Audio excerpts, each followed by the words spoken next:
Hi, my name is Prince Cash 22, and today I am going to be solving the. I'm not going to say solving actually solving the FNAF timeline is a stretch. This is my first go at this, but I am going to be giving it a pretty good try and give you guys a few new, different little pieces of evidence that I think will give you a chance to chew on. Just give you some new information to chew on. Maybe see what you think. Maybe your own theories can change with me throwing my hat into the conversation. I kind of hope this gets Matt Pat's attention. I really want to be a part of a game theory live stream where I'm giving my own take of information, and people say this guy sucks. But in all seriousness, though, I really hope that this kind of I kind of hope to help out the FNAF community and really give my take on how things went. So I'm gonna start out with my most controversial take ever. I think that the FNAF 4 kid. I think at the end when he was dying, it was Michael who told him he was gonna put him back together. I think this is where the timeline starts. It starts in FNAF 4. I used to think it was Charlie who died first, but I'm gonna be honest, it makes no sense. When you look at it from, if you just take the first four games, just the first four games, no sister location, nothing after, no books, nothing else. When you look at the first four games, it makes perfect sense why the crawling child dies first. And I do believe that Scott, before he did anything else, before he really had plans for any big time decisions, right? Like, for example, like he really wasn't trying to make all this stuff like Remnant and all that crazy stuff. I really just think this was a simple story about a brother trying to make amends for what he did to to his little brother. Like the FNAF 4 bite was his fault, so I'm pretty sure that's probably what Scott was trying to tell us. Hey, this is just a story about a brother trying to avenge his demons, fight his demons and overcome that and give peace to the brother that he unfortunately got killed on accident.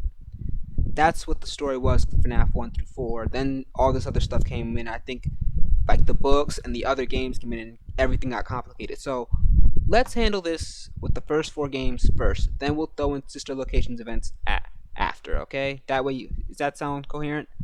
So we start with FNAF 4. We all just play through FNAF 4 and you'll see everything I'm talking about here. FNAF 4 bite happens and Michael says, "I will put you back together." Simple, done and dusted.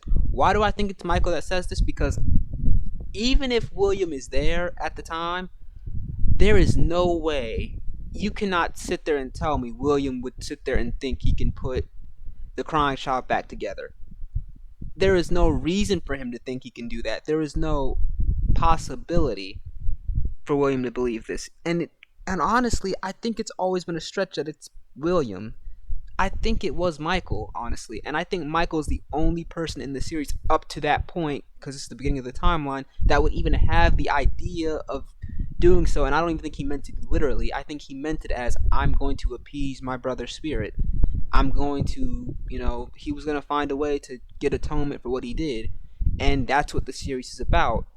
In fact, the main gameplay of FNAF 4 is Michael's punishment that his father inflicted upon him, which is actually, just to kind of sprinkle a little sister location for you, which is actually why I think his wife left him, because of what he was doing to Michael. The FNAF 4 incident, the FNAF 4 Nightmare animatronics, which I think were real animatronics that had the prototype for the sound illusion. Sorry, I heard something on my over the thing.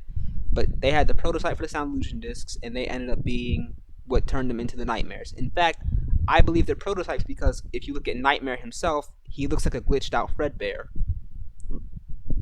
I mean, I think that makes sense. It sounds like it makes sense, right? If you're sticking with me.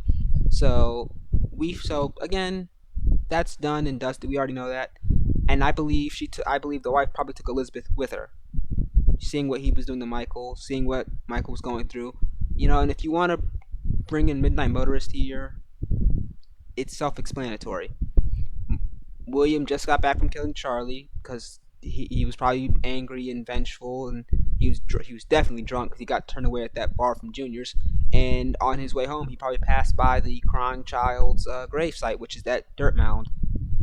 The only animatronic that could be outside of Michael's window at that point that would make logical sense is Golden Freddy. or Fredbear. There is no one else that would. There was no other animatronic that would have any reason to stand outside that window. So that's done and dusted. FNAF 4 is done and dusted. And to add one more little piece of just one more little thing I want to throw out there, for the love of God, can we stop saying that thing on Golden Freddy's on Nightmare Fredbear's stomach is a stomach mouth, please? Because there is no way that is a stomach mouth. Because with how creative and how brilliant Scott is, I don't think he intended for that to be a stomach mouth. I think that was just a random design detail that everybody put way too much attention into. Even Matt Pat. There is no way that that's a stomach mouth. Because if it was, all of the animatronics would have had it. And on top of that, if it was a stomach mouth, then, and remember, these are illusions. These are illusions that are based off of the actual animatronics. So only Michael, in theory, can see these. Why would William make something based off of a stomach mouth? Based off a stomach mouth that his son saw. I doubt that Michael would tell him what he's seeing, considering, they're not really on the best of terms at this point in the timeline. That's all I want to say about that. Golden Freddy's stomach mouth is not a stomach mouth. It's literally just a random detail in his nightmare design. Please stop saying that. It's very annoying. So fast forward to 1985, and this is where I believe Michael gets the idea to atone for his sins when he sees the missing children's incident and the Springlock suit incident. I believe the Springlock suit incident, where two employees got trapped in the Springlock suits, I believe that's the origins of Shadow Bonnie, and Shadow Freddy. Along with the 5 dead kids, you got the 2 employees there. The 2 employees. So that's 7 dead souls that are now roaming around in these pizzerias. Right? Now I'm gonna stick to the 4 games, but this is where I believe now in between 1985 and 1987, this is where I believe you put Sister Location's Elizabeth getting killed by baby incident. But I don't want to confuse you yet, so we're going to go straight to FNAF 2. We're going to gloss over this part for now, but remember that. I'm just going to poke this out. I'm going to keep showing you guys things. That way you guys can kind of get an idea of where everything is going to fit in this timeline. We get to FNAF 2, right? FNAF 2, again, play through it. Now, Jeremy, I'm pretty sure is who we play as first. I think Michael comes in at the 6th or 7th night. Jeremy comes in. He does his thing. We get our little bits of lore there. 5 more kids die thanks to William Afton putting on. I think this time he put on the Golden Freddy suit because that's the only suit that was there. I want to say, because the Golden Bonnie suit was still probably in the first location.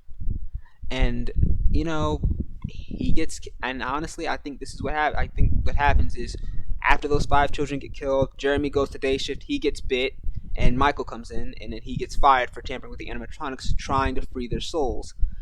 And thanks to Sister Location again, another detail that adds on to this theory is that Michael looks just like Afton, which would really explain why the dead children would be particularly pissed off at Michael, because they think he's William. He looks just like his father. We all see that. We all know that because Michael said it himself in one of the Sister Location cutscenes, "I'm going to come find you. They said I looked just like you. They thought I was you." Now, here's where now we go to FNAF 1, because I believe in FNAF 2 it was mainly Cassidy trying to kill Michael. I believe in FNAF 1 in 1993 after, again, I'm not really putting any details here. I'm just kind of trying to give you guys the basic structure of the timeline. In 1993, Freddy Fazbear opens up one last time, but it's a wreck, everything, and Michael just goes to work as a security guard under a new name. Once again, he gets fired for tampering with the animatronics, but I believe this is where the animatronics finally start to see that Michael is not William, because of Golden Freddy's lines in that game, "It's me." I believe that it was Golden Freddy talking to Michael saying, "Hey, it's me. I know it's you, bro. It's me, bro. Remember me?" And in doing so, even though he does still get fired for tampering with the animatronics, I believe this is actually where the animatronics start to try and kind of help Michael. So, what's the next place in this timeline? Again, this is where I think you guys are really going to start to be like, what? But this is where I think FNAF World comes in setting up FNAF 3. I believe FNAF World comes after FNAF 1 and sometime in between there. And this is also where FNAF Sister Location comes in at. But again, I'll refer to that after I'm done with this. I believe that FNAF world comes into play right here, where they set up the mini games for FNAF 3 for Michael to find because they know that he's probably going to try one more time, and he does in Fast and Furious Fright. Remember, Golden Bonnie or the Springlock Bonnie is the only animatronic that's present inside the game. All the other ones are just illusions. They're not real. They're not real. But they're there.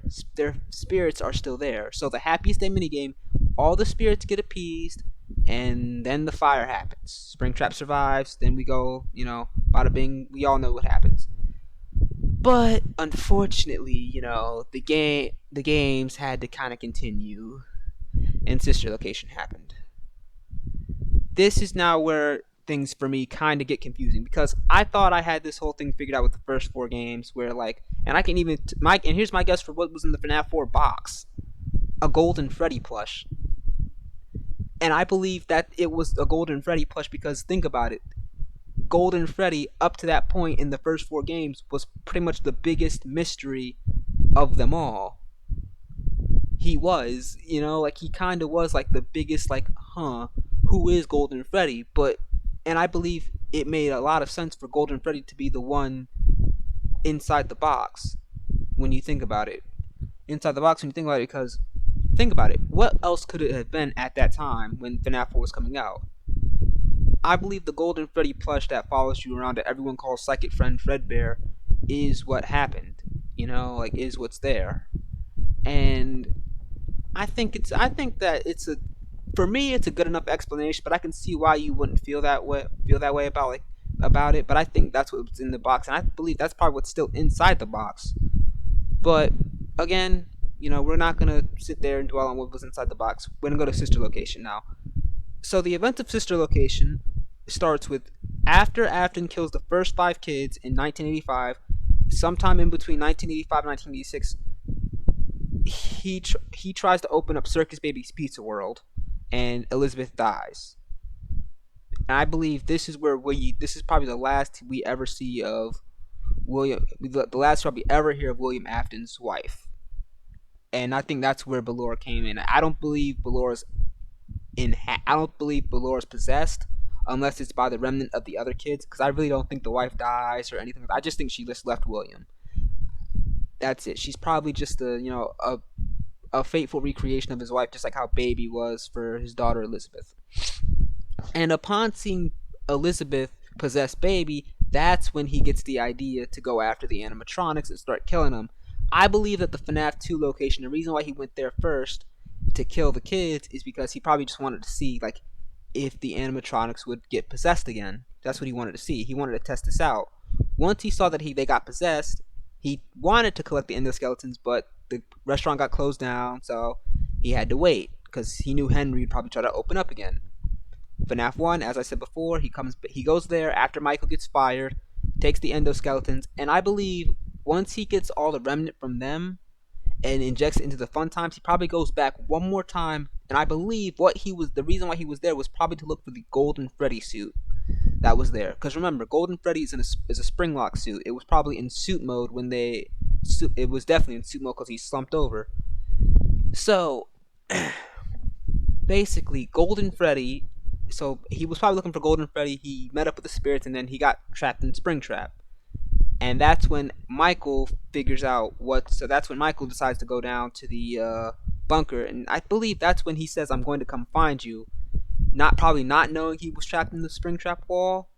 He was in the Springtrap in that safe room wall. So I think he probably went. I think Michael full on went down to that Sister Location bunker to look for William and to probably find Baby or Elizabeth to try and appease their souls. But instead, he ends up getting himself scooped, which is also a remnant injector, which is something that I haven't found a lot of people talking about. I believe that's how Michael actually survived. I don't even think Michael's a robot. I think he's just a corpse that is literally just surviving with remnant. That's it.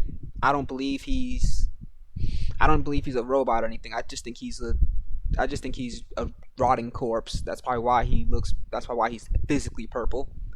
And I think that's pretty much it for Sister Location, because we all know what happens. Baby gets voted out of the group, and then we get to FNAF 6, which is which pretty much just kind of fills in any cracks or any little like things I must have missed from the story. Pizzeria Simulator, and then we get Henry's Epic Fire. Like I think honestly, you get Henry's Fire, which all of this happened. FNAF 6 and 7, we all know happens after the rest of the games. So when you just look at the games, it's really a lot less complicated than people give it credit for. I don't see like what the issues are. Forgive me if this timeline doesn't sound too good or too good, but honestly, I don't believe this whole thing is just. I think it's really just down to Michael's story. Like it's just Michael trying to make up for the mistake he made in 1983. William just going crazy. Like it's just a simple story about it's just a really simple story. And but like Michael says, he always comes back. So or not Michael, William says he always comes back, and so we got a continuation in Security Breach, the FNAF AR games, which I don't want to touch those. I don't want to touch those. I'm probably not gonna touch those unless some other theorist wants me on their video to talk in a Discord call to talk about those games. I'm not touching those. I swear to God, I'm not touching those. I will gladly discuss the 7 games on this channel all you want to, the first 7, because those are easy for me to explain. They have all the answers for me, and honestly, that's it. That's it. We don't need the books. The books overcomplicated this series way too much. The books, everything from the survival log book to everything, it was just no, no. The crying child is like remember the time when we thought Michael was the crying child? That's mm-mm, mm-mm. But yeah, I think that the timeline goes Michael. I think it's just this whole story is literally just Michael's story. 4 games, one story. Remember when Scott said that around in 2015? 4 games, one story. It was Michael's story the entire time, or Golden Freddy's story. The one animatronic that had probably, honestly, he's probably the most recognizable animatronic other than Freddy himself. But he's Golden Freddy, so you know. I don't, but I think that honestly, when you look at it, just those first 7 games, I genuinely think that it was just a simple story that got over convoluted. I think it just kind of crushed it. I think too many people put way too much thought into every little detail, and I think that's probably what Mr. Hippo was saying, because we all know that FNAF 7, right? It's really just Ultimate Custom Night. William Afton's eternal damnation. It's what William gets for paying for everything he's done, and Cassidy refuses to let him go. Cassidy's pissed off, which I think he must have done something really bad to Cassidy in order for her to still be mad. But yeah, like I said, it's a simple story. You guys overcomplicated it. The only thing complicated about this video right now is probably my explanation of it. It probably made no sense to some of you. And if it didn't, I'm sorry. If it did, I'm glad. But for real, I just think that this whole game series is way less complicated and it's a lot more simple. Like for real, even FNAF World kind of just set up even FNAF World, as much as we all hate to reference it, it still takes precedence in this series. It's still a very important piece of the puzzle because it's what sets up the Happiest Day minigame in FNAF 3, which the Happiest Day minigame, I genuinely believe it's the breadcrumbs for Michael to find in order to give peace. I think the crying child was probably I think the crying child was the entity that summoned our character in FNAF World to make to kind of give the peace there. Hence why it's a glitched out Fredbear, which I don't think a lot of people will agree with, that the crying child was, Fredbear, that glitched Fredbear, but I think he was.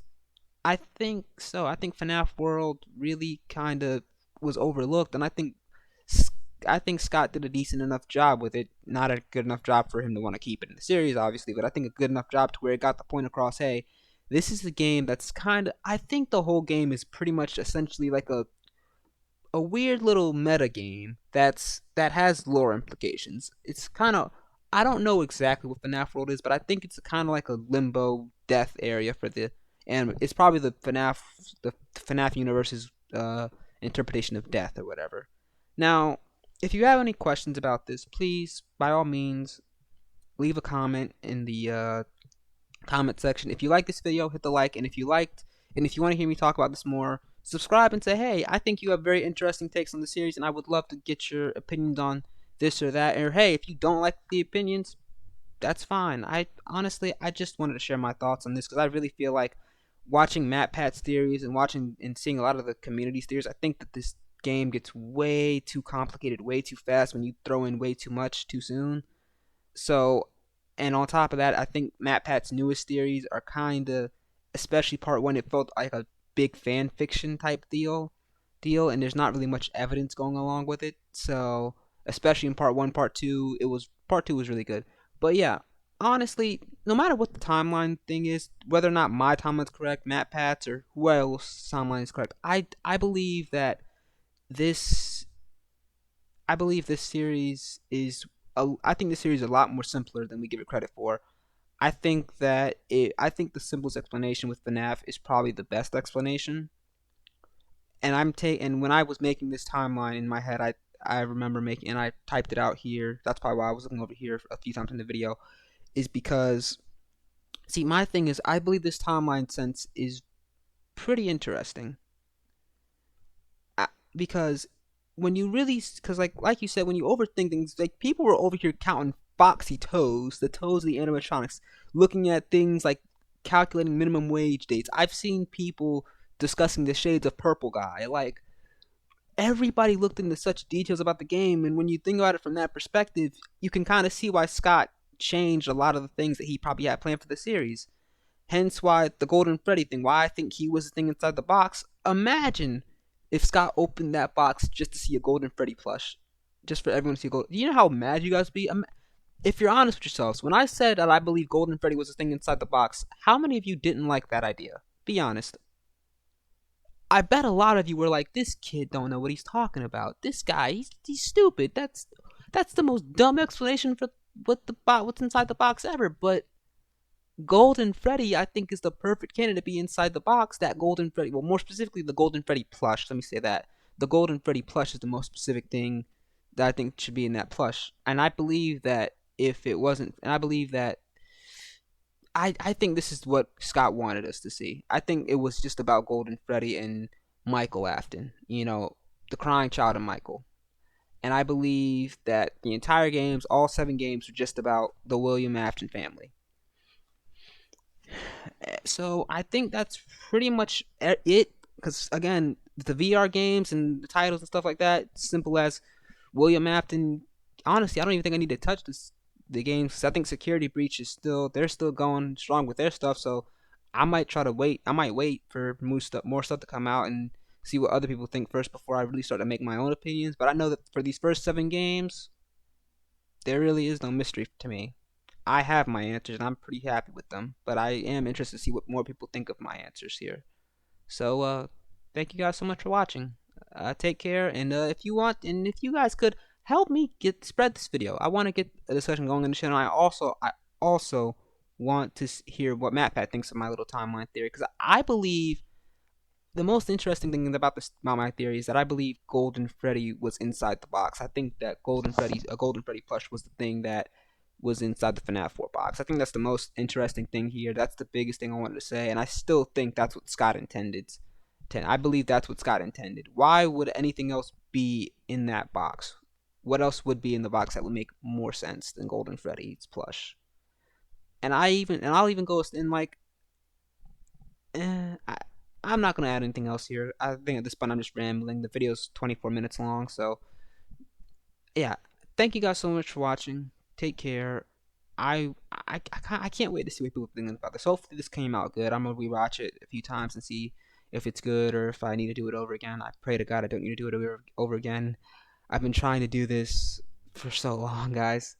But yeah, please leave a comment, leave a like, subscribe if you want to. I'm Kashawn, Prince Cash 22. Take care. Bye.